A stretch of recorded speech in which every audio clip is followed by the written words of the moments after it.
The Department of Science and Technology tasked the CSIR with implementing an educational and rural economic development program that could assist young rural learners to enter into the farming industry as entrepreneurs. Researchers took up the challenge by developing the Technology for Rural Innovation and Economic Development program, which amongst other things teaches and provides courses for agri-entrepreneurship at high school.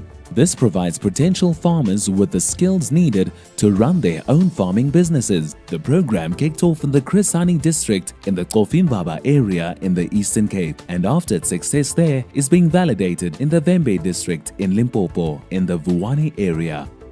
The challenge to the CSIR was to apply technology at a large scale into a rural education space.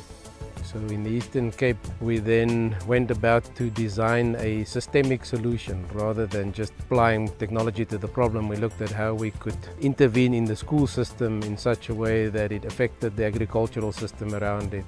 We became aware that Chipakoni here had just introduced agricultural management practice into the school curriculum as well, and they were in need of practical space because that's one of the requirements for agricultural management practice teaching or the subject teaching. We were able to convince the Department of Trade and Industry to fund this validation of the model that we've developed in the Eastern Cape, and we've been working actively with the school district and with the school specifically and with the community for about 14 months now. We are very excited about the progress that is being made here, both in the school as well as in the community around it, because part of our dream is to build a bridge from the school system into the agricultural system, so that we can see the next generation of young small-scale farmers start well and get into the future.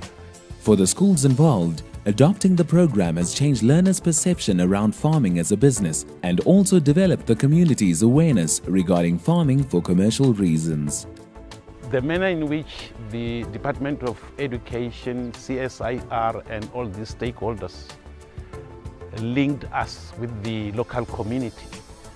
Even our traditional chief was so excited, and he supported us. He allowed us to use the open land which is available next to their village. We started with the plowing, and then we introduced this to our learners and teachers. They were all excited, especially because most of the trainees who are around here are the former students who did agricultural science and AMP. The agricultural incubator servicing the school currently supplies maize, beans and other produce to the local market and has plans to become a learning center for community members who want to become small-scale farmers. The impact that we have at the moment is that there's a lot of young people that want to farm. The issues are that they not always have access to land. We are having skills development programs. We've contracted in an NGO called Bootle Farming Academy. They are coming to help us to do the first part of the training. We've been doing our own training as well that was developed in-house, also from Kofimbaba, and we call it Agribusiness for Learners. So this project has two legs. The one is the agricultural school, and the other part has got to do with empowering the local community, local small farmers. At the school level, we are giving them practical training, hands-on training, and at the community level, we are giving them training on the business of agriculture.